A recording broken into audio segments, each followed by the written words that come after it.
Glasgow Celtic's the most successful football club in the world. Yeah. Nobody can dispute that.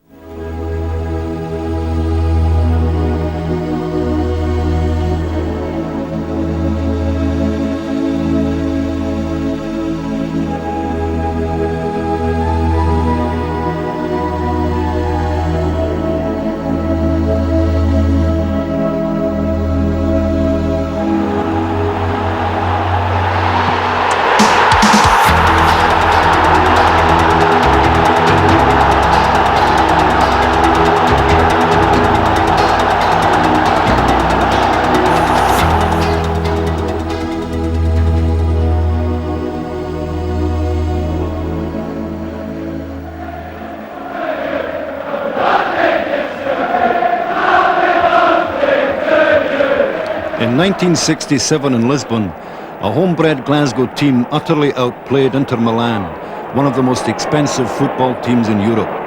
Winning the European Cup made their name respected throughout the football world. Glasgow Celtic's style stunned those who hardly knew them. To the knowledgeable, their victory expressed a long tradition. Had there been a choice between Cavaliers and Roundheads, we'd have certainly been the Cavaliers. As usual, Billy McNeil will be up for this. There's McNeil to goal. The Celtics would probably go crazy if they went and seen their team playing with tight at the back and playing safe and creeping up. They like to see charge. McPhail gets the ball, beats two defenders, lobs over Johnston, and it's a goal. They're so courageous. They never say die. I mean, they always come up. They try until the last whistle, no matter what game they're playing. A minute left. It's a tantalising one. Goals given. Walker is getting the congratulations. The only qualification you have to play here is, can you play football? Right to McDonald. Douglas. It's a great goal. Oh, absolutely superb. It's not just a club or an establishment. It's a heritage. No, and you feel, well, you were only there as a caretaker of it. Deans harassing Edwards and winning. Johnston, bit of a gap here through Spalding's legs. That's the way to take them. Jimmy Johnston with a real beauty. This club will always be great, no matter who's involved in it, who's playing for them, who's the director, who's manager. It'll always be great, basically because of the fans and the traditions it had. Through several generations, those traditions have come together into a single fabric, in which each Celtic fan is a thread.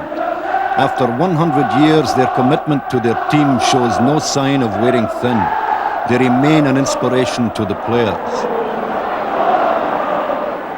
Trying to swing it round, that's a very good ball. Walker has done it. What a fine goal. By the time of their centenary year, fans and players wanted an achievement that would match their pride in the club. Winning the Scottish League would have been enough for most, but Celtic were after the Scottish Cup as well. The lower one this time, and Bundy! The team of 1988 had done more than win the double of Scottish League and Scottish Cup. They had written another chapter in a continuing story of victory against the odds. There's a fairy tale about this club, and I think tonight it's almost as if the fairy tale has once again come true. There's an ingredient with this club that you can't quite put into words. I think it goes back to the very early days that I think it was founded for the very right reasons, and I think those reasons have stayed with us. The heart core of the thousands who today fill Celtic Park with passion are descended from Irish immigrants in Glasgow in the late 19th century. They knew poverty and they knew hard industrial conditions. They were desperately underprivileged. They needed a focus of identity, a place to put their pride. The first Celtic team brought that pride into focus. There was something immediately romantic about that these Irish people come to Scotland, they start a new life and they start a football club. I think it's magnificent. I think it goes right back to that. But for me, the biggest feeling about it is that we are an underdog. And I think, like every other underdog, we always like to enjoy the time when we have our day. With the quick success of Celtic, that day became nearly every Saturday. Murray's brother Walford had helped found the club for charitable purposes. As well as Catholic affiliations, the club had political connections, represented by John Glass and Michael Davitt. But that it stood for something Scottish as well as Irish is shown by the name that was chosen for it. And this was very much a reflection of the political debate in Glasgow and among the Scottish Irish at that time. And the real people behind Celtic, in political terms, were very much against this sort of exclusivist Irish Catholicism and very much more outward looking in the Irish political context, and that was reflected in the way Celtic was established. The impressive modern stadium at Parkhead doesn't just serve as home for a football club. It says something about the nature of contemporary Scottishness. The crowds who come here demonstrate how the Irish immigrants of the 19th century have made a place for themselves in Scotland. The original ground was small and situated beside a cemetery.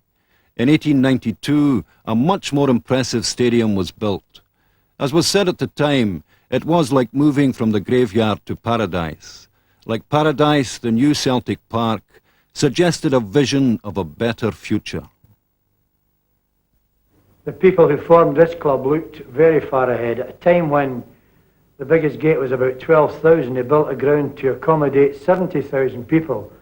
I don't think we'd be as clever to look as far ahead as these people did in these days.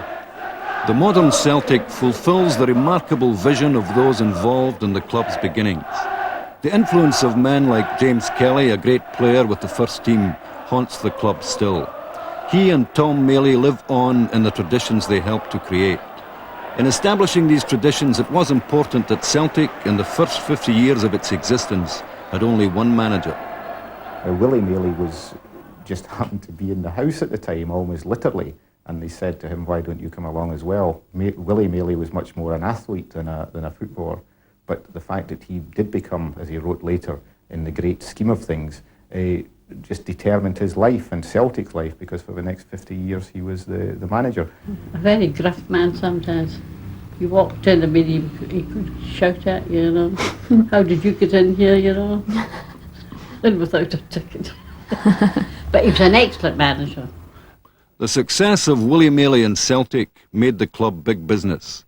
In 1897 they ceased to be a purely charitable organisation and became a limited company.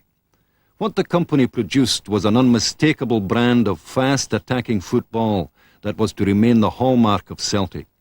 It made them immediately popular, and the individual players became working class heroes. By 1899, when they won the Scottish Cup, the style of Celtic was already firmly established. It wouldn't change, although the strip would. Green and white hoops promised that a drab working week would finish with a flourish. Providing the flourish were men like Dan Doyle, who combined talent with a certain wildness. Alec McNair, alias the Icicle, a record 583 appearances for Celtic over 20 years. Players like that could make supporters try to break the record for the number of people you could get into a tram. Those supporters made Celtic big. Football without fans is nothing. It can be the greatest game in the world. If there are no people there to watch it, it becomes nothing. Give an average game with a big crowd, excitement, atmosphere, this makes it a great game. The fans are the lifeblood of the game. The early Celtic break clubs established the identification of fans with players that is at the heart of football's popularity. They also helped to make the immigrant Irish an integral part of Scottish life. The reason I'm a Celtic supporter is because my father was one. And he told me a wee bit of the history of them, and it seemed a noble thing, and it was a nice thing to go and support. The Rangers supporters go and they find it a quintessentially Scottish thing, and aye, ready, and all that kind of stuff. But at Celtic Park, it's all based on charity in the first place, and we were all, well, Connolly, we're all Irish immigrant people coming down the line, but as we come down the line we're getting softer and softer, and I see myself more and more Scottish. The total rejection of any religious bias in the signing of players helped to naturalise a team of Irish origins into a Scottish institution. They talk about players 50 years ago as if they were still playing today, and they've never seen them play. Well, I'd talk about Celtic players I'd never seen play. You know, it's amazing. One of the most talked about was a powerful centre forward who played in the team that, between 1905 and 1910, won 6 league titles in a row, Jimmy Quinn. After what my father had told me, this great guy, the mighty Quinn bursting through, legions of people, here, there and everywhere, scoring the magnificent goals, all the knocks and blows he took. I used to think that Celtic were in a war every week instead of playing football. However, it was lovely, but to see that great man, and the shoulders must have been immense in his playing day.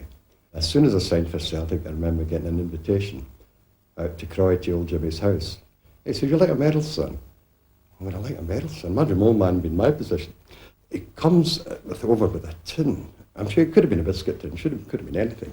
Pours them all over the table. He says, "Take your choice, And it was this humility in a man who'd won so many honours in his life, had done so many great things. As late as 1937, he remained a part of living history. Folk memory has transformed other Celtic players into legendary figures, like Patsy Gallagher of the 1913-14 double-winning team. His first appearance had become folklore. He ran onto the park, a wee guy, 5'5.5", 6.5 stone, jersey hanging about a foot below his arms. The crowd laughed at him, but I understand he scored a hat-trick and that shut him up pretty quick. Well, he was such a wonderful player. I mean, you couldn't keep your eye off him. I mean, he took command of the whole field when he was playing. I have a sore toe I got from Patsy Gallagher, I may tell you. Tramped on my foot purposely. Go up to head a ball, and of course, being taller, I could get it. And he wasn't, but he made sure I didn't get up to it. My father was the first person I ever heard use that description, retaliate first. The stories about the man the fans called simply Patsy are legion. He had the great player's ability to take the often chaotic ebb and flow of a football match and crystallise it into memorable moments, stamped with his personal style. One of those moments came in the 1925 Cup final against Dundee. My father did one of his usual performing tricks and beat 4 or 5 players and was stopped about a yard from the goal line. And it was felt then that the danger was over. But he somersaulted into the back of the net with the ball between his feet, and that was equaliser. Celtic went on to win. Patsy Gallagher was a man who could be ironic. After his death, the irony continues. In the 1988 Scottish Cup final, his grandson Kevin demonstrated that not all Gallagher goals are occasions for Celtic to rejoice. Just maybe rubbed off his legs into my legs, so hopefully I would like touch wood in that, but I think it's maybe came down, dropped on one of the family. My father bought shares from the great Jimmy Quinn. When he left Celtic that season, he had a bad ankle. And he's at the shareholders meeting, and willy-nilly announced with deep regret to the shareholders of Celtic that Patsy Gallagher was no longer able to play and would be finishing up his career. And I'm told by people who were at the meeting that my father jumped up to his feet and said, "Who the hell told you that?" and played another 5 years for Falkirk. When the past is replayed in the memory of Celtic fans, no matter how many names are conjured up, one that will always be the occasion of a pause for admiration and respect is Jimmy McGrory. Like Jimmy Quinn, McGrory was a great example of the centre forward as spearhead. He harried and hustled tirelessly. He was a hair shirt to any defender who came up against him. A goal he scored in the 1924 Glasgow Cup final against Rangers was in one way typical. Jimmy wasn't that great with his feet, but he made up for it with his head and ability. I mean, if they hit a ball 20 yards out, it would run like a bullet. You think it came from his boot. But he hit it that hard. It was the best header the ball ever was. When the compliment comes from a player of Jimmy Delaney's quality, it means all the more. Having played alongside him, he knows how hard the places were where Jimmy McGrory had to go to get his goals. But he sustained his adventurousness and his commitment to Celtic through a long career. The record shows he not only took the blows, but put away 550 goals in first-class football, a total still unequalled in Britain. In the memory, he seems to hang perpetually in the air, heading the ball past goalkeepers from almost any angle. The man perhaps most lovingly remembered of all was a miner from Cardenden in Fife, John Thompson.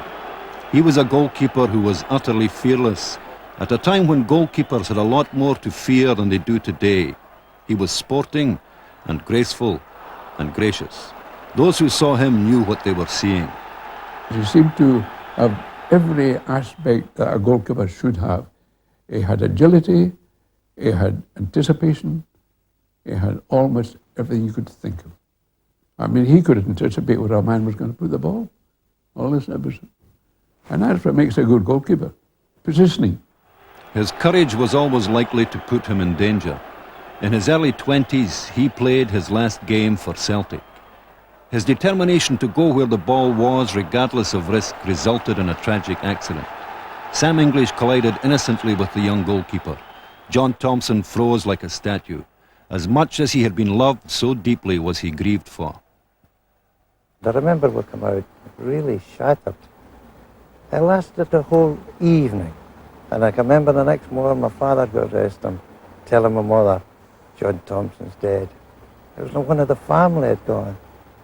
It lasted for quite a few days, this empty feeling. Those who never had the privilege of seeing him can judge the quality of the man from the intensity of that affection. Thousands attended his funeral in Cardenden, where his monument still stands. Greatness in football is a gift that only the crowd can bestow. No matter what technical skills a player may have, he only becomes great by evoking spontaneous tribute from thousands of throats. The tributes John Thompson evoked reverberate down the years to reach Celtic fans who never saw him. There was one striking measure at the time of the respect in which he was held. His death sent the disease of sectarianism, which had emerged from the rivalry between Rangers and Celtic, into remission, however briefly. His name lives on as one of the most admired in Celtic's history, an inspiration to those who came after him. The emptiness left by his death has filled with pride in what he was.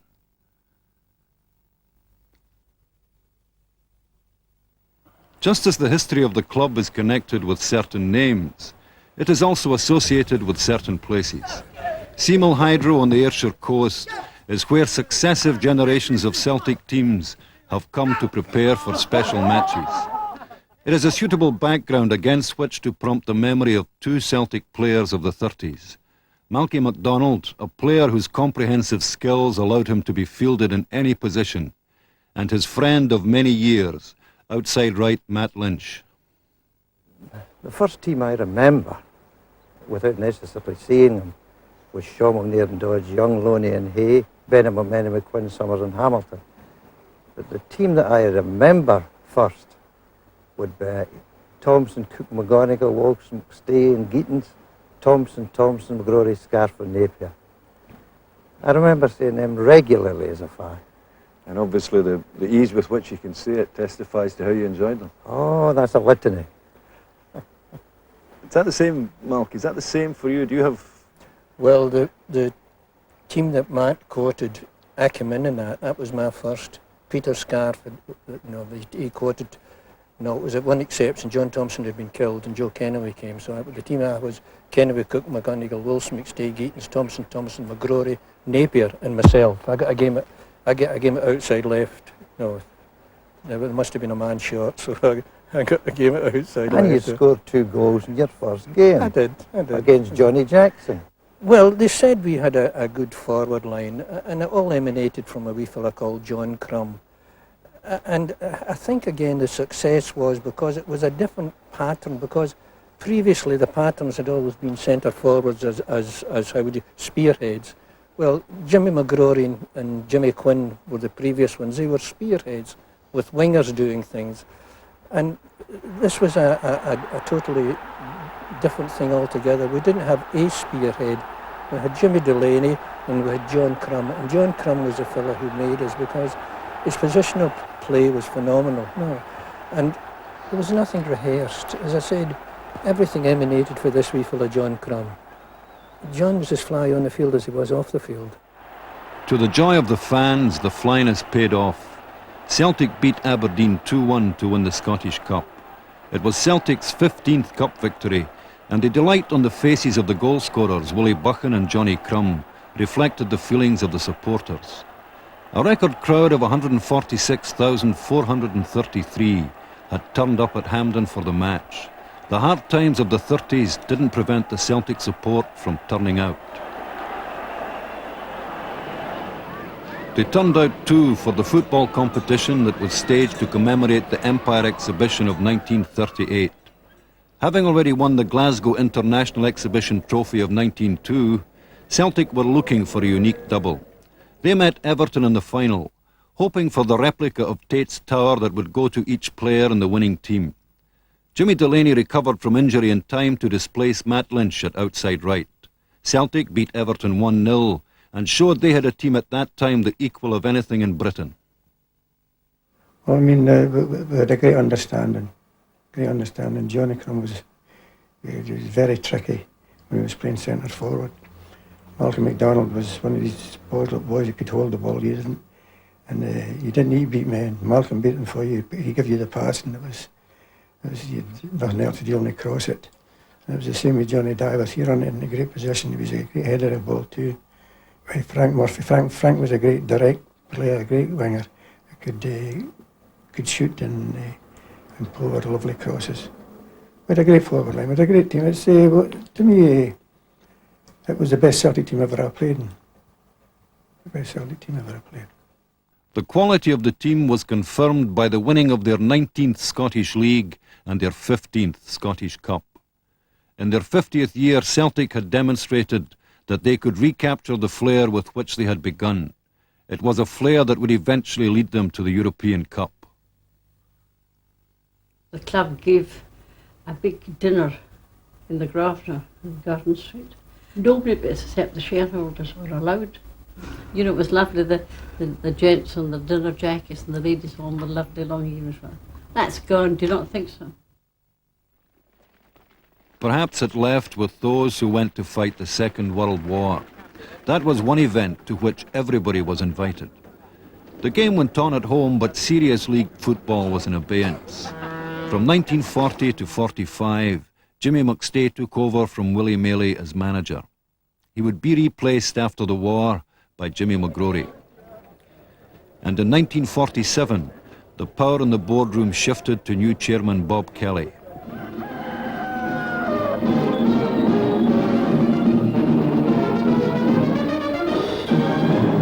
As always, through even the lean times, the Celtic tradition stayed alive in great individual players. The post-war Celtic didn't achieve much, but a player emerged who electrified the fans. His name became a reason to watch Celtic wherever they were playing. As Tully scores the winning goal. My biggest hero at Celtic Park when I was a kid was Charlie Tully, and to go and play with Charlie for a little period of time was fantastic because he was a genius, you know, and he was so bright at the game and so intelligent. And one of the great factors, and I think Jock realised it at that time as well, if you've got a team of young kids, put an experienced player in amongst them. You learn more from that experienced player than you would learn from someone talking to you from now until doomsday. And Charlie was stand there, go there, and pushing you all over the place. And you thought, great, he's right, you know. It was always the right things he was telling you to do. Charlie was my hero because he sat on the ball. He was the first ever who sat on the football waiting for the opposition. And playing Falkirk, he did 2 in-swingers. The curved ball, which 2 World Cups ago, it was the big breakthrough, the curved ball. Charlie was doing it in the 50s. From a corner kick, boof, into the net, disallowed, take it again, whack, goal. Although we didn't win major honours for a couple of years after Charlie came, in the interim he seemed to bring a fire and a hunger from the fans and the players to the business entirely. And we're breaking gates all over the country, you know, with sheer charisma of Tully and entertainment. And then we did finally get the breakthrough. MacPhail gets the ball, beats 2 defenders, lobs over Johnston, and it's a goal.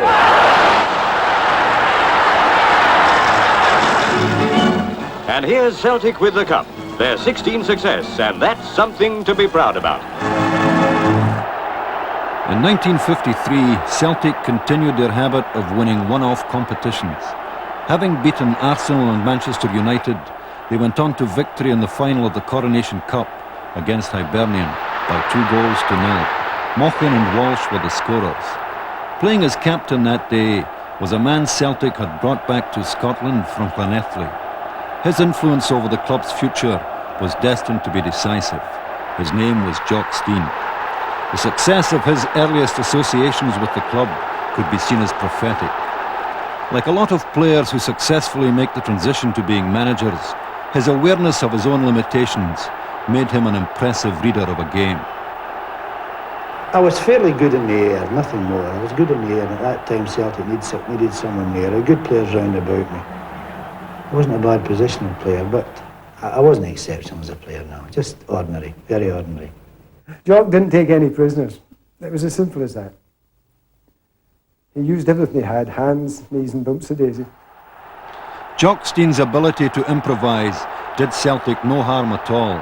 In 1954, he helped them to a 2-1 victory over Aberdeen in the Scottish Cup final. And into the Don's net. A tragedy for Aberdeen, but one up for Celtic. Fernie tapped the ball to Fallon, who completed the move by scoring goal number 2. This cup victory gave Celtic their first double in 40 years. A great contest between two of the pluckiest teams who fought it out right to the final whistle. Just about that time, there's a great affinity with Jock and Bob Kelly. I think possibly because both of them were from Lanarkshire. And then, having won the Scottish Cup, the chairman went round everywhere with the cup, visiting all the clubs, and Jock used to go with him. And there was great friendship. In 1956, Celtic contested the League Cup final against Partick Thistle. Billy McPhail's first goal gave rise to celebrations that were understandable. This would be Celtic's first League Cup, if they won. McPhail's second goal brought that long-awaited prospect nearer. The match proceeded without a reply from Partick Thistle, and a final goal from Bobby Collins made the game history. It was the only major trophy to be collected by a great Celtic captain, much loved by the fans. There used to be a man up in the stand would go every Saturday go, Bobby Evans. It took about 10 minutes, and you could, if you turned around, you could never see him. It was like a cuckoo, you know, you could hear him. Bobby Evans. There was ships in the Clyde going, fog lads, batting hatches, you know. Bobby Evans, a guy that you could never seem to get past, although you thought you were past him. His wee toe used to come around and nick the ball away from you. He was trying a very clean player too. Bertie Peacock from Kilbane. Bertie always come in with a peeled orange in his pocket, you know, and when I used to play against him in the old days, you know, he'd always give you a bit of the orange before, when the game, just as it was starting, but you know, that was all he gave away after that, you know. He was a great wee guy. Fernie, magnificent specimen, the finest build of a football player I've ever known. I've never seen a physique like his. Absolutely perfect, beautiful thighs, beautiful shoulders. Most football players are all legs and thin body. He had everything. And then nearly the Mochen, the cannonball kid as we used to call him, he had the most fantastic shot, and he used to get into the habit of running along the byline and shooting them just underneath the crossbar, just inside the net. He had a marvellous knack for that. But the undoubted talent didn't prevent the club from being overshadowed at this stage by Rangers. When defeat was sauced with sectarianism, it didn't help the taste. Bono was sitting one day at half-time in the dressing room at the Rangers game at Parkhead, and we were getting beaten at half-time, and Bono was sitting with his head in his hands like this, and the boss, Jimmy McGrory, he always tried to keep us all buoyed up all the time, and he said, "What's the matter, John?" "Oh," John said, "did you not hear that crowd?" Our boss, he says, "It's really sickening. They called me a papish so-and-so." Oh, I said, "What are you talking about? Don't worry about that." He said, "They called me that too." John says, "I know, but you are one." I thought it was lovely. Because of the intensity of their rivalry, the success of Glasgow Celtic tended to be measured against the failure of Glasgow Rangers. A goal in one of their games was likely to be celebrated like 3 in any other. After Celtic's first goal from Wilson in the 1957 League Cup final, few could have foreseen that it was the letting of the first blood in what was to be a slaughter. The second goal from Neely Mochen hinted at what was to come. Everyone played as a team, but I think it was the fact, you know, of our wingers keeping the back so square that left the gap. In fact, you could have got a circus through the middle of the Rangers' defence on that particular day.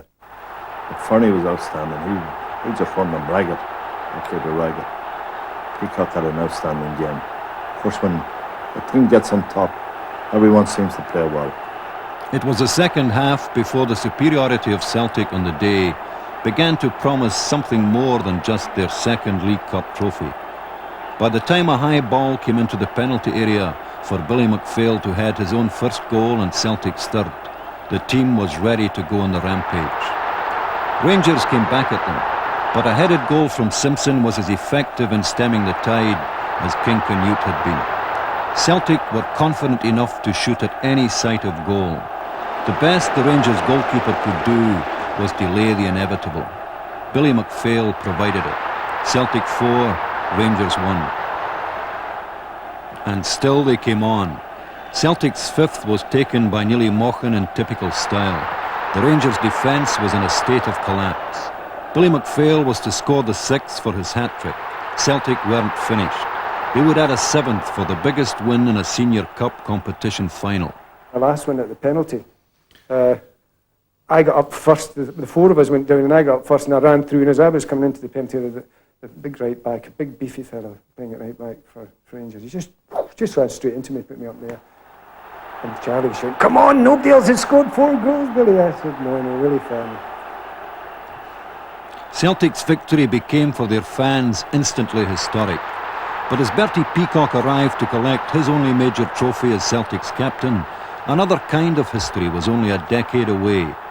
The players who would help to make that history were soon coming up through the ranks. The man who would mastermind it was coaching them, establishing a relationship that would bring the club its greatest triumph.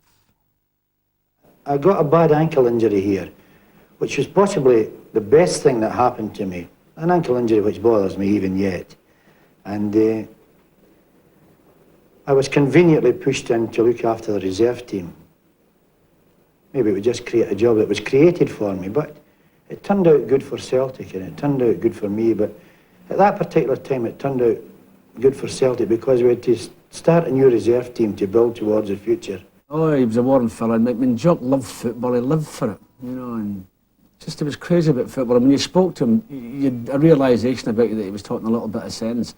And then when you get involved in football for a period of time, you realise that he was the one that did make sense. For the first time, we started working with balls. I mean, Big Jock was basically simple in his attitude to things. He allowed people to express themselves and allowed people to enjoy themselves. And he did that in the football and the tactics idea as well, that within a framework, he wanted people to express themselves. During a Scottish Cup semi-final in 1961, Celtic showed how they could express themselves. In a 4-0 victory over Airdrie, they played the traditional attacking football, opening with a goal from John Hughes. It was the kind of play that had kept their fans with them through all the bad times. They were not to win the final, but a further goal from Hughes suggested what they were capable of. The crowd wanted more.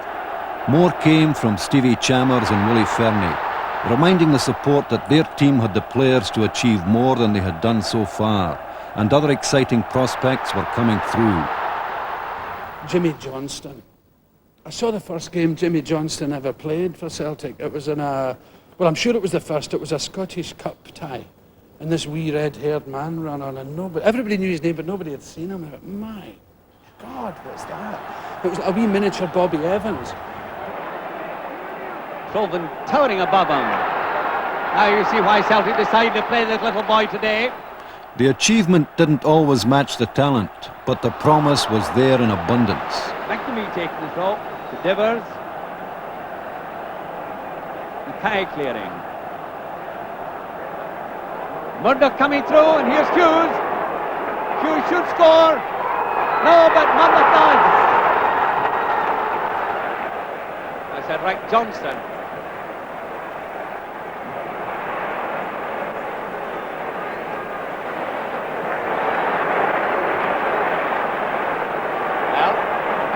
Nice bit of forward play. By 1963, Celtic were proving that they had players with the talent to make their mark in Europe.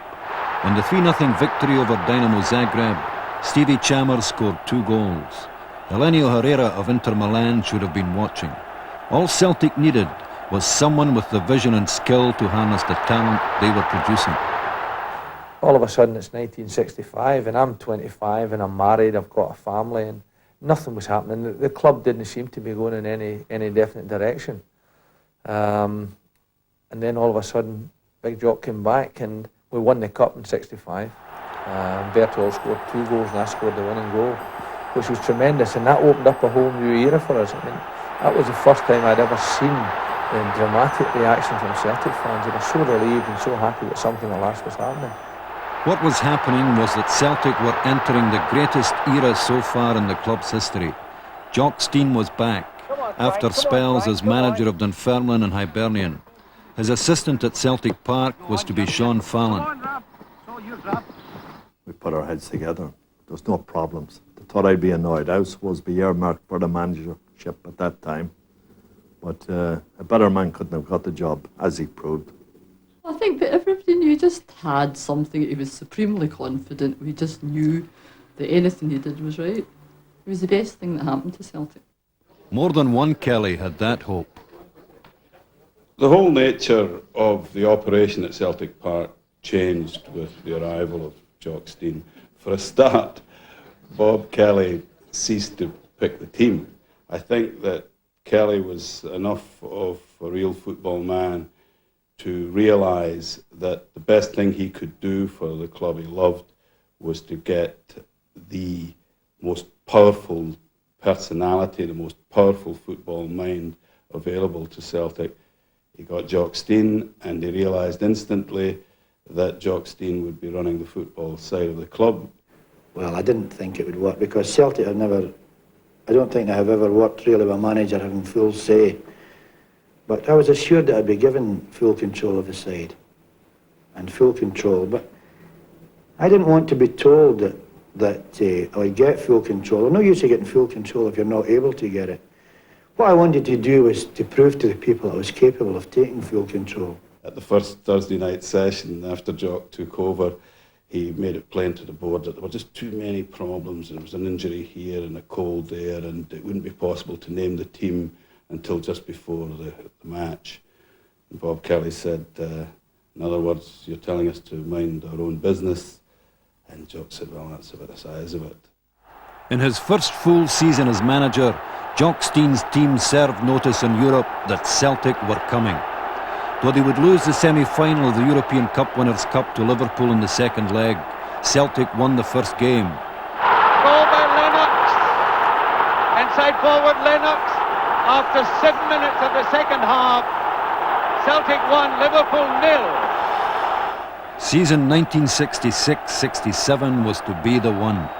The defeat of Rangers in the League Cup final was only the beginning.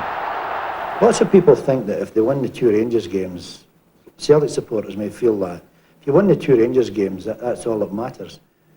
That's not important anymore as far as I'm concerned. You just get the same 2 points for beating Aberdeen or Hibs or Hearts or Airdrie or Kilmarnock as you do for beating Rangers. The potential of the team from the East End of Glasgow was growing beyond parochialism to match the vision of one of the most brilliant pragmatists in the history of club football. But as well as looking abroad, they attended to business at home. Willie Wallace's first goal against Aberdeen strengthened the conviction among Celtic supporters that this was to be their season.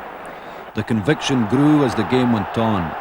Wallace's second goal guaranteed that the Scottish Cup was coming to Celtic Park. Confidence was high that there was more success to come. The omens were good, that Billy McNeill would become more practiced in lifting trophies. I like the players I'm working with. The directors I work with are very good as well, so I've got no complaints. And the most important thing is, I like the people who support us. I like to see them getting a bit of success. And I'm egotistical enough to think that if I'm here, we'll have reasonable success anyway. Maybe wrong in that, but quite happy with it.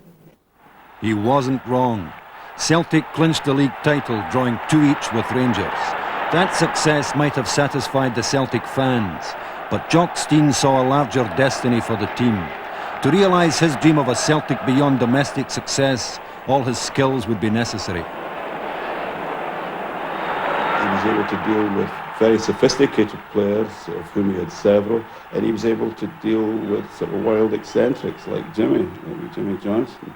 And he dealt with each one individually. Got the best out of them, but always thought of the performance as a team performance. Teams at their best played in a Celtic way. They were unmistakably Celtic teams. They played with verve. They just tore the opposition apart. When they were right, when they weren't, they would fiddle around and try to hold their ground until they felt better about themselves. In season 1966-67, Celtic always felt better about themselves. When Dukla Prague came to Celtic Park in the semi-final of the European Cup, Celtic refused to be intimidated by the occasion. After Jimmy Johnston scored the first, Celtic showed that they were mature enough to cope with the setbacks. Dukla suddenly putting on pressure.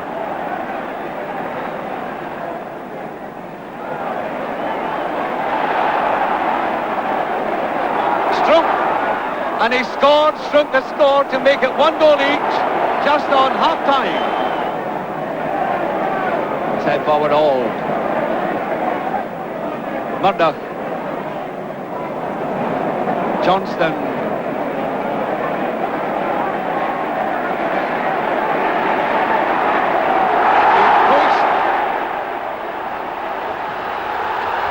But Celtic were not to be denied. 2 goals from that marvellously economical striker Willie Wallace would see them through. They would gain a 0 each draw in Prague and reach the final of the European Cup, the first British team to do so. Wallace. It's Murdoch. Oh, hang on. 25 minutes to go.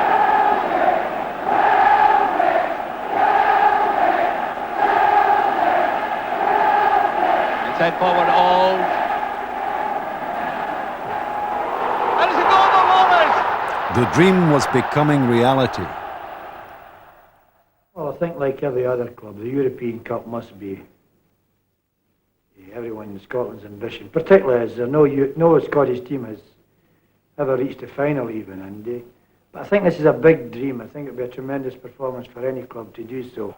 When they beat Inter Milan and Lisbon, the glory of it was that they did it in a way that represented all the best traditions technically, he said, and if we give them a chance to exploit that technical superiority, he said, we've got terrific players, he said, but I'm saying that as a collection of 11 guys, they're probably superior technically. He said, but he said, we'll do things at such speed that by the time they find out we've made one mistake, we'll be doing something else.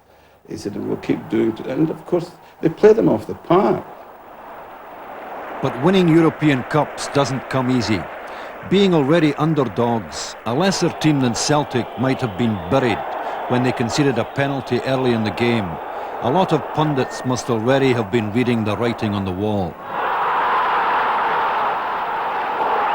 Celtic in that first half played them to death and could easily have been broken by that very sense of superiority with which they went into the dressing room at half-time, because they thought, if we play like that and we're still 1-0 down, what can we do? And apparently Jock said to them, you're doing everything over caution. Inter Milan had staked everything on defence. They must have known already that the bet was lost. The hunger and the fitness of Celtic wore them down. Time and again Inter were left to depend on an inspired goalkeeper. Celtic played with relentless spirit, chased every loose ball. Only one team deserved to win.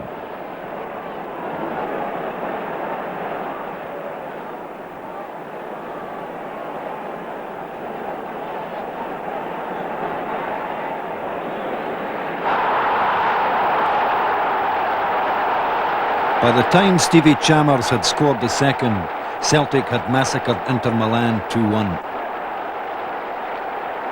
The scoreline was 2-1, but in effect, if you look at it, and I've watched it thousands of times, that we should have won by 4 or 5 in actual fact.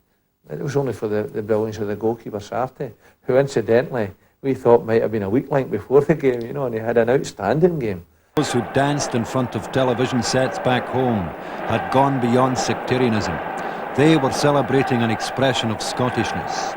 It sounds over-romantic, but when Jock got a Scottish team to play like that, He was, in a sense, saying that someone like himself, who had spun round the closed poles in the miners' rows in Lanarkshire when he was playing in the kick-around matches at first, that he would show Helenia Herrera and all the sophisticates of European football that people coming from that background could do the job in them. The job had been done, and the people on whose behalf it had been done weren't short of appreciation. But they remained the home and away decider for the World Club Championship against Racing Club of Buenos Aires. I think it's a unique occasion for Scottish football. Maybe many a long day before we have the same type of match in Scotland again, and in fact in Britain again, because people don't seem to realise to participate in this, you must first of all win the European Cup, which is not so easy. It didn't prove to be so easy playing against Racing Club either. When Jimmy Johnston was subjected to not so much a tackle as an attempt at assassination, it began to look as if Celtic should be playing in green and white armour. Here's the goalkeeper out taking part in it. He was supposed to be injured. But occasional moments of football broke out among the mayhem. It's to be tripped now. I think the ball was over the line. No, the linesman's giving a corner.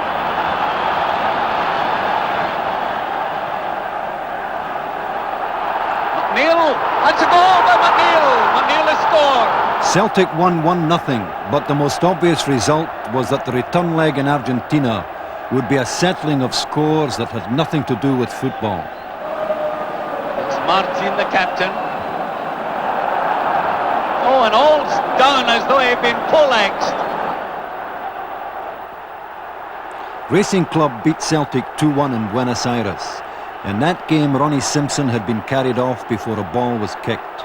Round 3, or the playoff, was fixed for Montevideo in Uruguay. The preliminaries were ceremonious and polite and formal, but then presumably so is the signing of a declaration of war. There was a lot of passion around. It wasn't destined to find itself fulfilled by the football. For a time Celtic played well enough and they had their chances. But the atmosphere around them in the stadium must have made them feel besieged by antagonism. Even the few fans they had with them felt under threat. Racing Club would win 1-0, but the game was not so much a matter of the final scoreline as just waiting for when the lighted fuse would reach the powder keg. The game was a disaster for Celtic.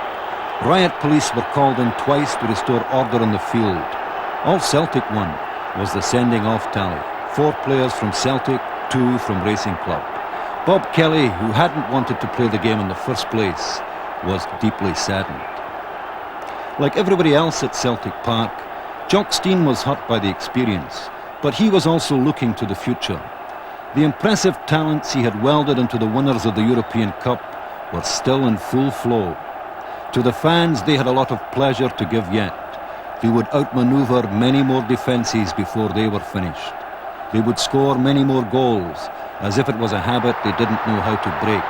Other trophies were waiting. All taking this. It's a good one. There's McNeil. Murdoch's up there. Wallace, a goal! That's the one thing that people don't realise about Celtic. They had 2 of the best midfield players you could have wished in Bertie Auld and Bobby Murdoch at that particular time. And if you get 2 great midfield players, you've got a chance of winning anything. Because great forwards can play all day, but if they don't get the service, they're a waste of time to you. And that's the most important factor, is to have great midfield players. And Bobby and Bertie were brilliant.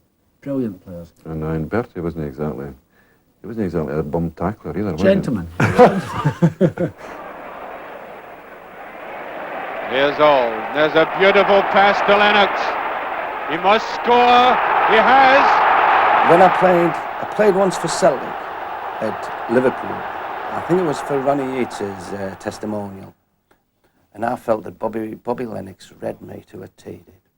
And I think he ran through on his own and scored about 3 or 4 goals that particular day against Liverpool. And I came off and I said to Jock Stein afterwards, I said, I would have liked to have had him in my pocket everywhere I went, you know. I thought he was a superb striker who I would put down as probably one of the best strikers that I've ever seen. And I don't say that lightly, I haven't seen a lot of really good striking players. He was brilliant. Now Johnston, everybody retreating to the penalty area, and up comes Craig. Bad one by Craig's a goal. A bad cross, but it worked out well for him eventually. Number 6. A 6-2 victory over Hibs in the League Cup final of 1969 told the fans that the spirit of the Lisbon Lions was still intact. We were a team on the park and a team off the park. We had the characters that could give you entertainment, and there were never ever any strain on you. But here again, this comes with winning. And even the backroom staff, Neil Mochan and Sean Fallon, see, they were characters in their own right. They had played the game at the highest level. And if at any time you felt as if you were having a bad game, there were so many good players about you that they could carry you, you know. That was a fabulous team.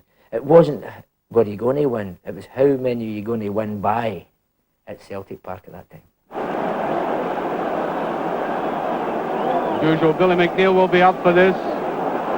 There's McNeil to goal. The goal by McNeil as the Rangers defence absolutely snapped, brilliantly taken by McNeil. Look at this hesitancy. Here's Lennox, almost with a gift. It's a goal by Lennox. Number 2 for Celtic. Lennox the scorer.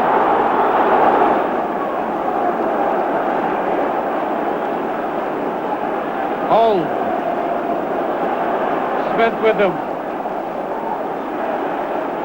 And it goes to Lennox again. Nearly number 3.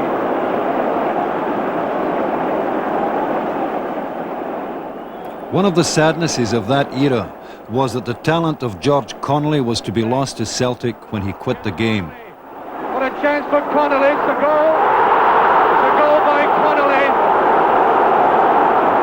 And no wonder McKinnon's hanging on the net. There's Connolly.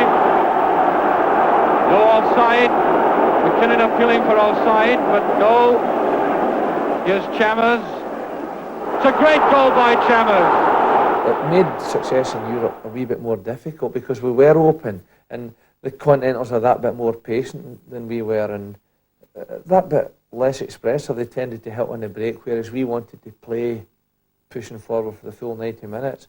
And it really, I think it speaks volumes for the quality of the players and the quality of the team that we did get success in a style that the Continentals in actual fact loved to play against. But we had appetite and determination, pride, I don't know, everything, skill, the whole thing, fitness.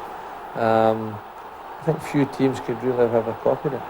Tommy Gemmell, what a shot! Oh, that was a goal to match the one he scored in Lisbon in 1967. In 1969, it began to look as if the Lisbon experience could be repeated. Oh, fantastic save! That was very nearly number 2. Jim Craig. Hood and Wallace between them.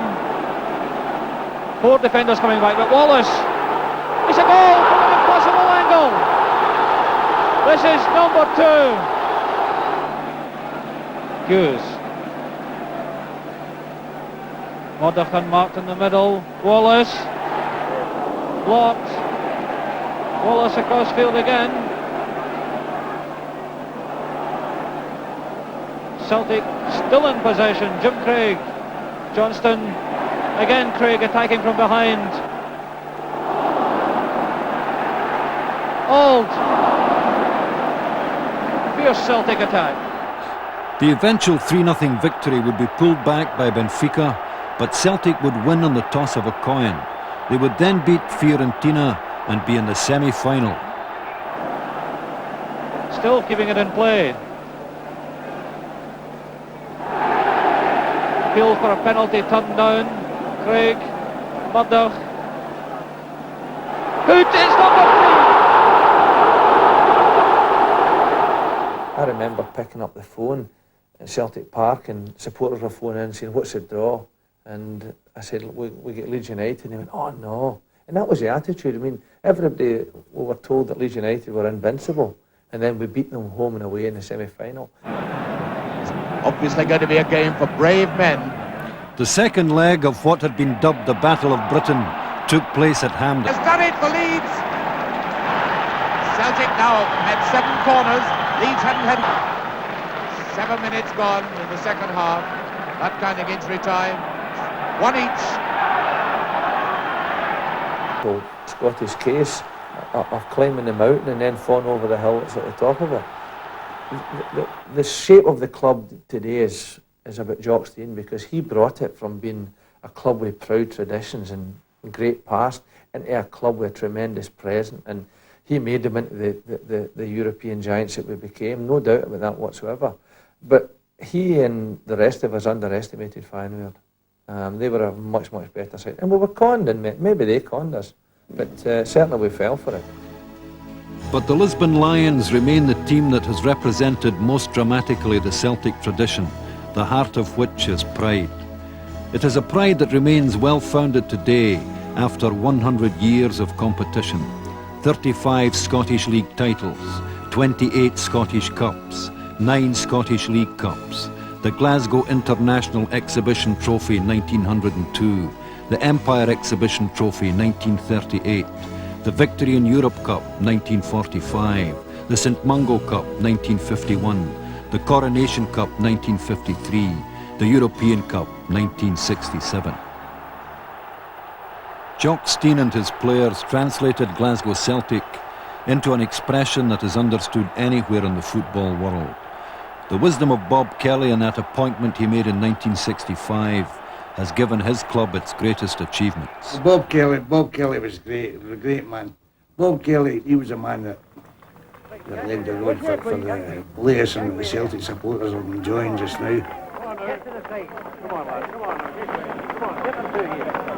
There's always been instilled into us, in my time, that it's important how you played. In fact, I remember getting a bonus, even though we were beaten, which is most unusual, for the manner in which we played, which was very important to Bob Kelly, who was chairman at that time. He said that was far more important, the manner in which you play and the manner in which you were septified. But under Stein, Celtic were still more concerned about inflicting defeat, and they were bringing on the players to do it.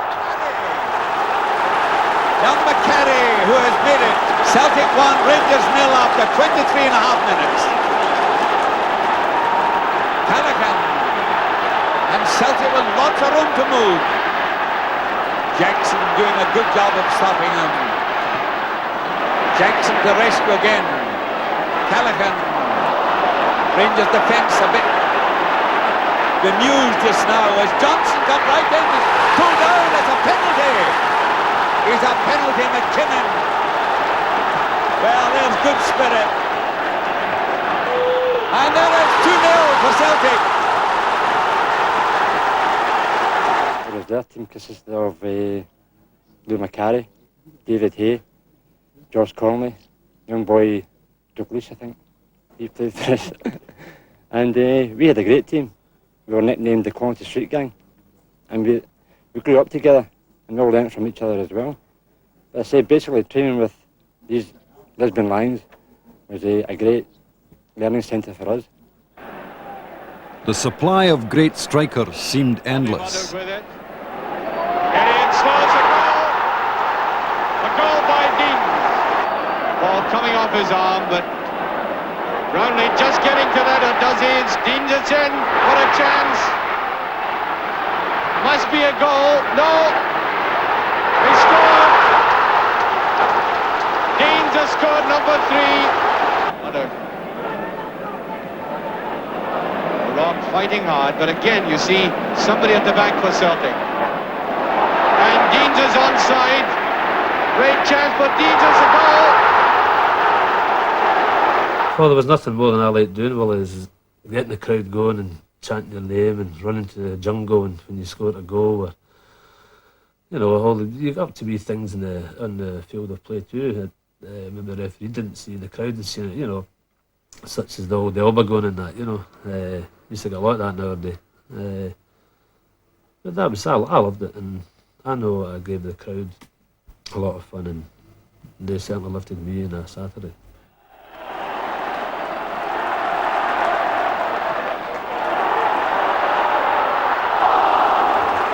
There was also Kenny Dalglish, the most successful Scottish player of all time.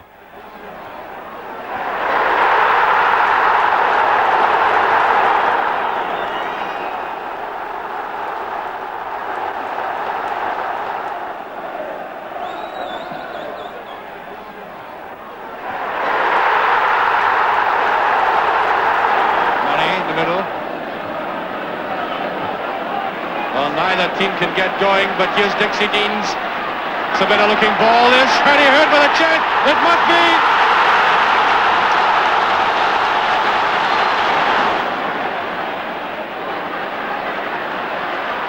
Harry Hood. Trying to get to 1-2. There's a chance. Johnston. And it's there. Steve Murray eventually finishing it off. It could have gone in before that. Jimmy Johnston. The Scottish Cup would go to Celtic for the 23rd time. A quiet afternoon. And there's a beautiful ball to Kenny Dalglish. Great chance for Dalglish. Here's Dixie Deans. It must be. It's there. The quality on the field appears to have gone right through the club. The favourite place up there was the tea room because there's lots of lovely little women working there. Believe me, I wouldn't. If I got to Celtic Park tomorrow, I wouldn't go into the boardroom. I mean, I'll go in there because it's great fun and I talk to people and they make lovely cups of tea and they sort the thing with hot sauce, just beautiful. The pie is fabulous. You don't get them here in England. In 1974, when Celtic beat Hibernian 6-3, Dixie Deans became the only player to score hat-tricks in both Scottish Cup and League Cup finals. Steve Murray. Dixie Deans coming well, what a chance for Deans! Dixie Deans the scorer. There's Wilson, Jimmy Johnson will let fly. Oh, what a goal!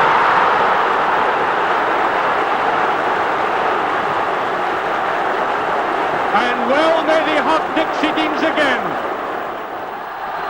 Billy McNeill was there to lift the trophy.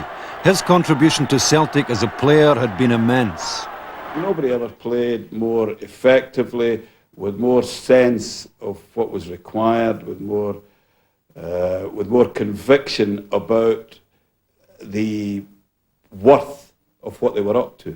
You know, Billy believed all that and was a perfect captain and a great complementary force in relation to Steen. That force continued into 1975, abetted by newer players. Paul Wilson! There's Lennox with it, that's a good goal! Paul Wilson! Lennox, look at him go! This must be a penalty. Penalty kick. And McCluskey with it. There it is! 3-1 for Celtic. That's your man. Ted, that's your man, Bobby Murdoch. The Airdrie Cup final had been Billy McNeill's last game for Celtic. He had experienced how Jock Stein had transformed the club, becoming at the same time a formidable presence in world football. Like most strong natures, he lived on his own terms and would judge his achievement on those terms when the time came. I think maybe wrongly at times, we feel we haven't been maybe appreciated or recognised in the south the way we should have been, but it's not really important. They play their game, a different game from us at times. The best one was when we were in Prague and we were playing Dukla Prague and we had won 3-1 at home and a prominent English commentator was there doing the game for BBC and we had through in a no-scoring draw which took us to the final, the first British team. And the commentator came running down saying, we've done it, we've done it. So it was a good laugh for us all that day that rather than us become one of his crowd, he became one of us. So that was very important for us. But it's not important now not to be accepted. I think that when we go to England or anywhere, we know that they show us a lot of respect. Celtic's a big club with a big name, and if he's got useful players and he trains them the right way and he gets them all to do what they can do, you know, well. If he gets them all to do well, the little things they can do, and he merges them all together, it's a form of socialism, you know, without the politics, of course. Big Jock's instrumental for bringing the club right into the 20th century and making it the club that it is today. There's no doubt about that whatsoever. Jock Stein is a man who's got the blood of Bruce in his veins, you know. That's my opinion of him. I mean, he's unafraid of anything. His courage brought him back from a horrific car smash in which he and his friend Tony Queen nearly died. Sean Fallon was caretaker manager for a season. In 1976-77, Jock Stein was back. Well, that's McDonald in, and it's in no. It's a penalty kick. The referee has awarded a penalty kick. What a nerve-wracking moment for Kennedy. And then it is. Celtic's victory over Rangers in the Scottish Cup final gave Jock Stein the double. His teams had won 9 league titles in a row with unmistakable style.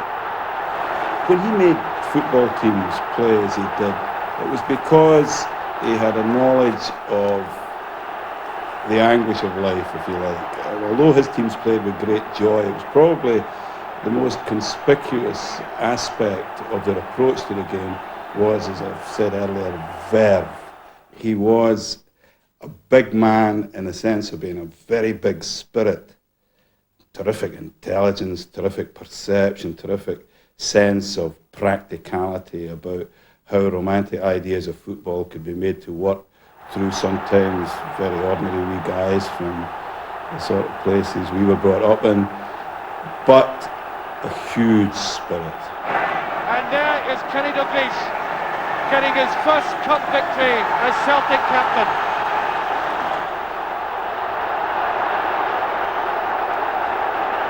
It was Jock Stein's last hurrah at Celtic Park. At the end of the 77-78 season, he would leave. If one picture is worth 1,000 words, put your own text to this one.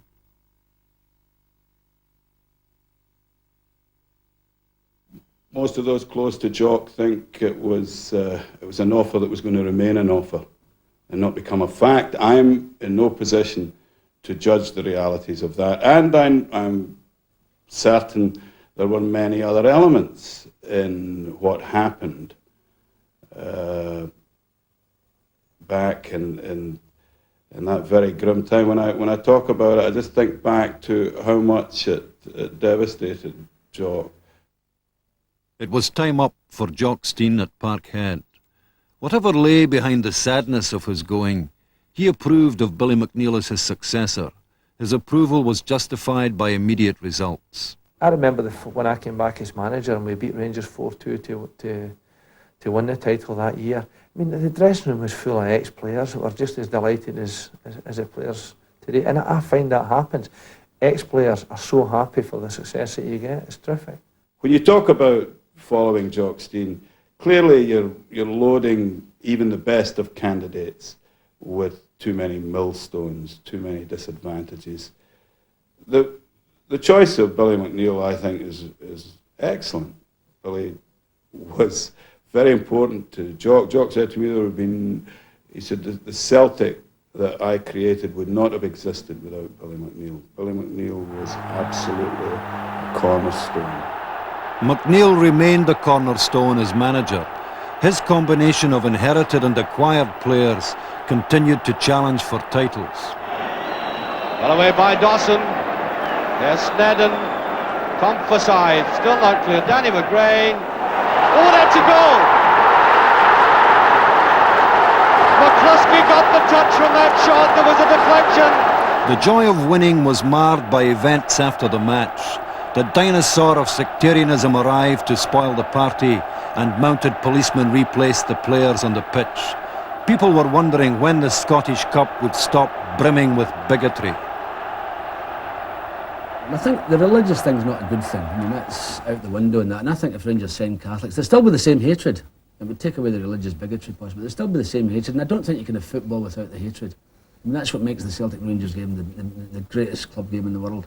But it's a hobby. It doesn't really mean anything. I had a wee pal in Scotland and he would say, he'd be talking about someone, he'd say, oh, so-and-so, yeah, what else do you expect? He's a Catholic.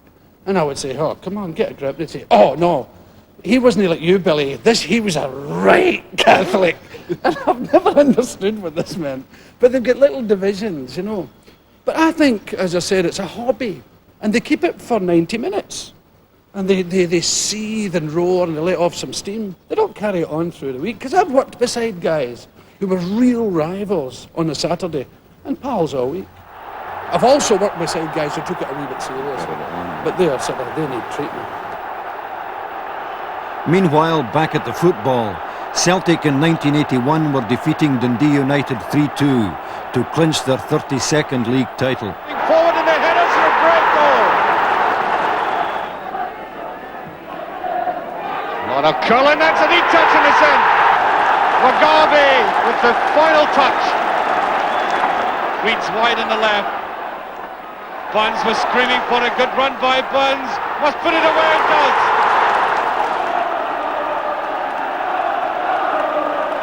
Not bad to win a championship with a support like that. And this is an important constituent in Celtic's success.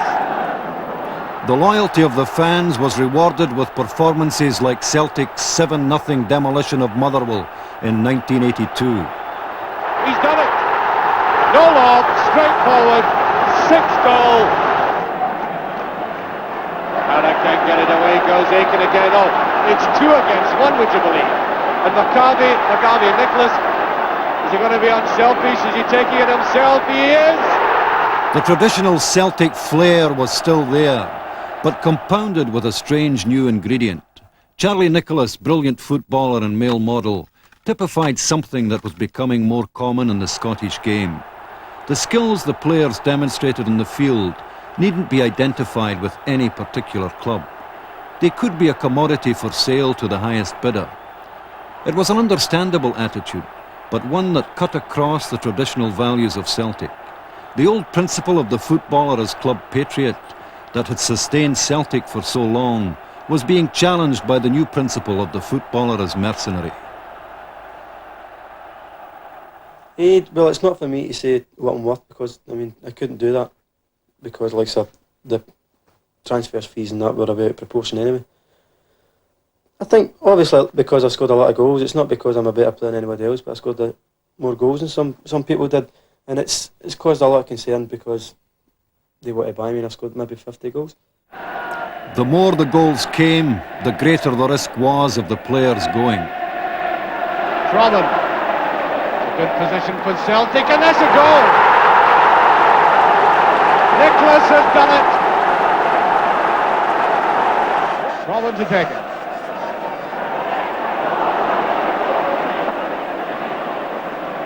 Second chance.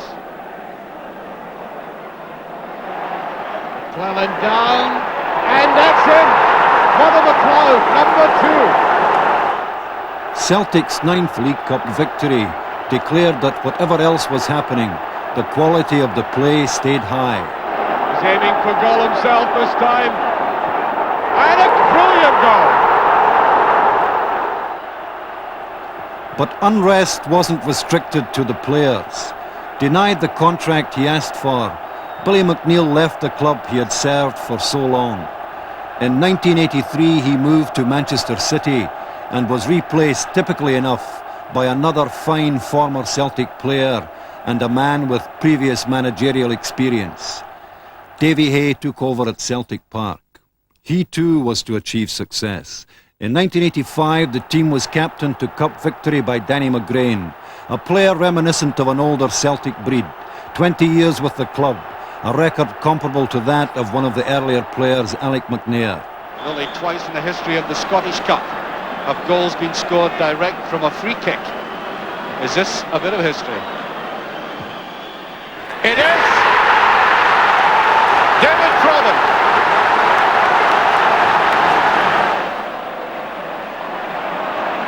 Hegarty, here's Aiken. Good drifting ball, it's there, Mugabe. Danny McGrain has been probably the outstanding Celtic player in the 10-12 years I've been here. Got incredible admiration for him as a footballer, and for his strength that he's had so many serious injuries and fought back, and he was probably the guy that achieved a level of consistency that I've never seen before in any Celtic player. Until now, Paul McStay's probably getting there. Paul McStay. In 1986, in order to win the league title, Celtic needed to beat St Mirren by 3 goals and for Hearts to lose to Dundee. Hearts lost 2-0. Absolutely magnificent. No question about it. Celtic are certainly playing like champions. Archdeacon testing Tom Wilson. Makes his way to the byline. Here's Gordon McLeod now. McStay. 4-0 to Celtic. Someone trying to play Celtic offside. They failed. Here's Johnston. Now Gordon McLeod. McLeod. Celtic won the league, helped by the skills of Brian McClair, for 4 seasons in a row top goalscorer with the club. But the following year, Davy Hay was gone, and Billy McNeill was surprisingly back at Parkhead. It was an old job, but a new challenge. He came back to a Scottish game transformed by the fact that chief rivals Rangers had bought themselves a formidable team. In Celtic's centenary season, the traditional methods were under pressure. McNeill had to hope that his own new, less expensive signings would come good fast. There's a nice dummy. Billy Stark has scored. I've never been so nervous in all my career as I was that morning.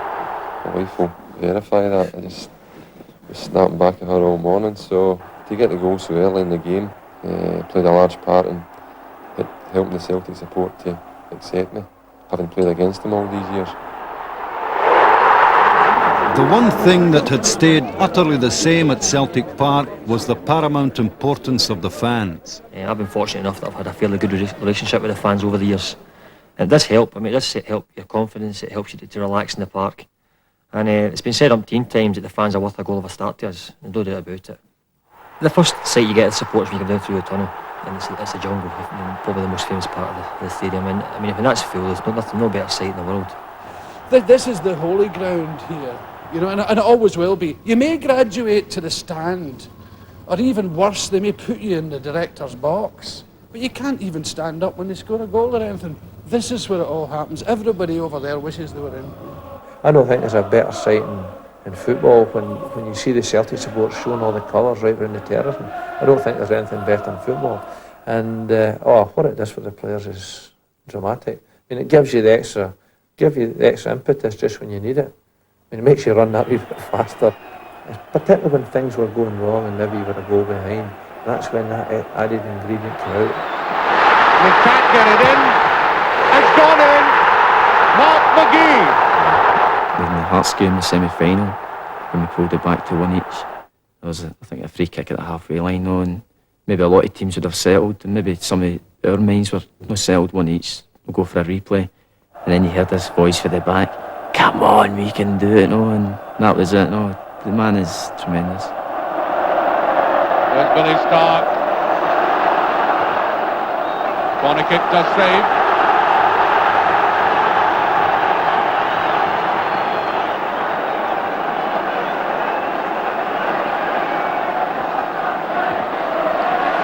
That's a tantalising one. Goals given. Walker is getting the congratulations. That's an amazing thing about Celtic. They seem to do it, not only at the 11th hour, but at the most dramatic time. What is this about? This is a new thing. I mean, there are people here saying, oh, it's all right, there's a minute and a half to go. And they're settling down. And this is a very new thing. But all I think it is the manifestation of 90 minutes, don't let go. That determination was crucial in gaining the 1988 league title.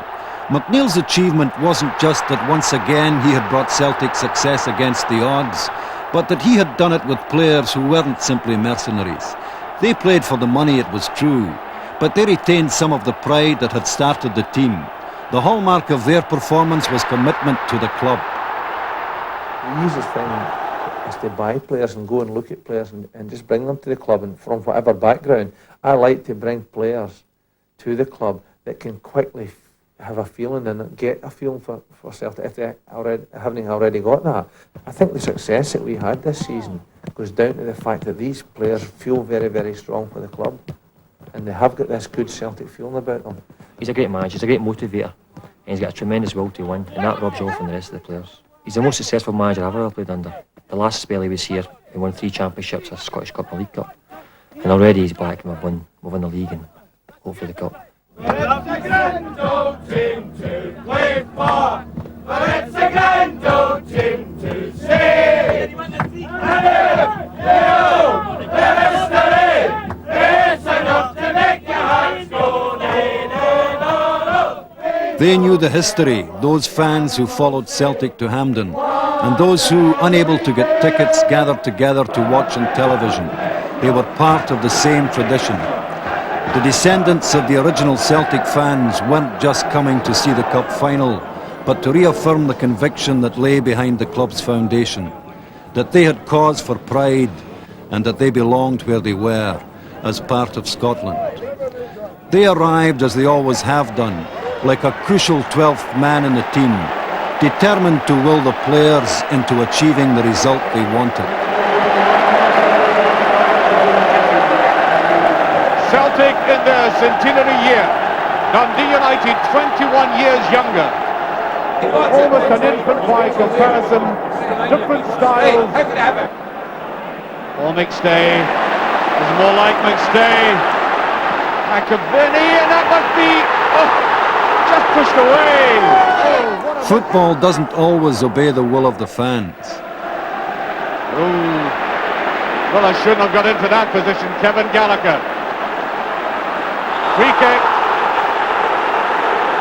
And Gallagher really badly down there. Bannon taking it. Well, he found the gap all right.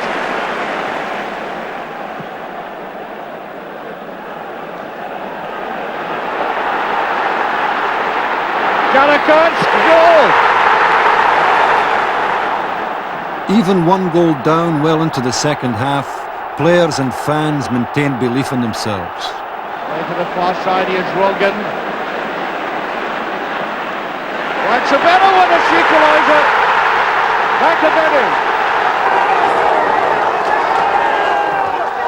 There's something magical definitely about it, especially this year, the centenary year. It's just been one dream from start to finish. Everything's going so well, but you knew everything was going to go well. There was something inside you that told you, when 3 minutes to go in the semi-final, and then, in the cup final as well. You just knew we were going to do it.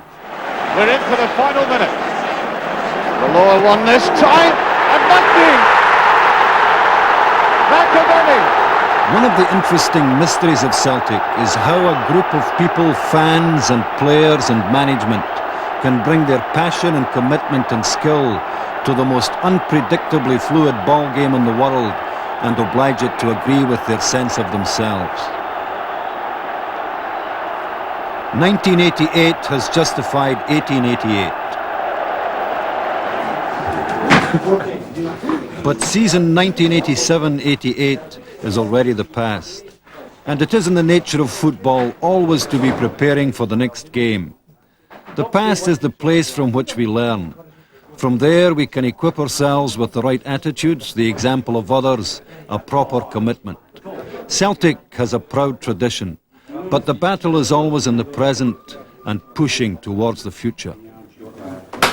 I think the biggest and most important aspect is to set our horizons on re-establishing the great European reputation that we had in the 60s and early 70s. We've got to recreate that and start to get results in Europe again, start to get runs in the European competitions. That's very, very important to us.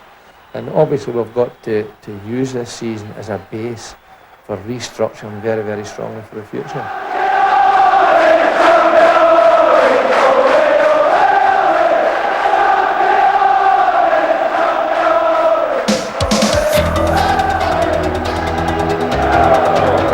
Club, and one would hope that they continue their happiness and the great things they do in the future, because they are unquestionably one of the outstanding clubs of the game.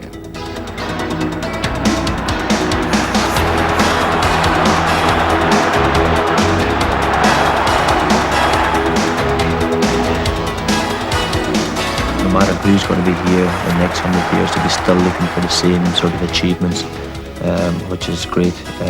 Most of the fans, kids, you could say, will be sort of old-timers then, and they'll be able to tell about the year we won the league in the centenary year. So hopefully the team that will be playing in 100 years from now will emulate the team that done things now.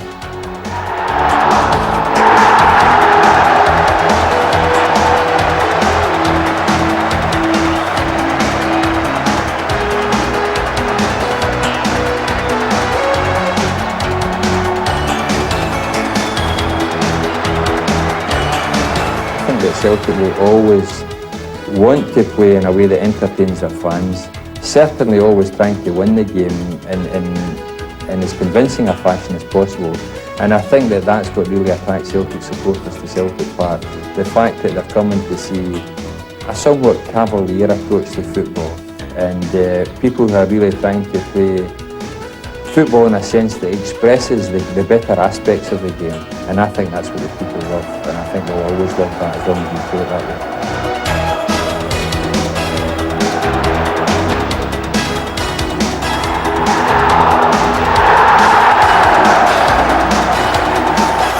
Celtic will hopefully always play the same exciting football of commitment to the jerseys, but there could be problems. The spirit of the entrepreneur who identifies with no particular place has come into Scottish football, as it has regrettably come into other aspects of Scottish life. The homegrown talent that spends most of a football career with one club may become rarer. The background to football is changing.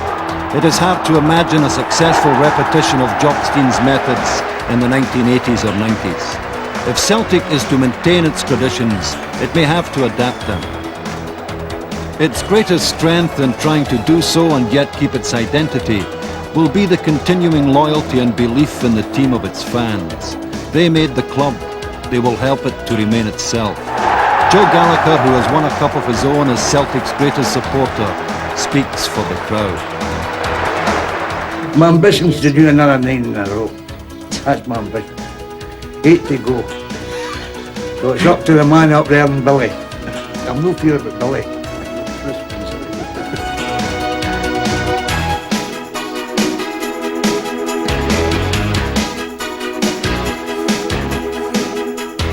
Whatever you feel about its past or think about its future, Celtic is part of the fabric of Scottish life, woven from the contributions of many people. It looks likely to remain so. The story so far, the story continues.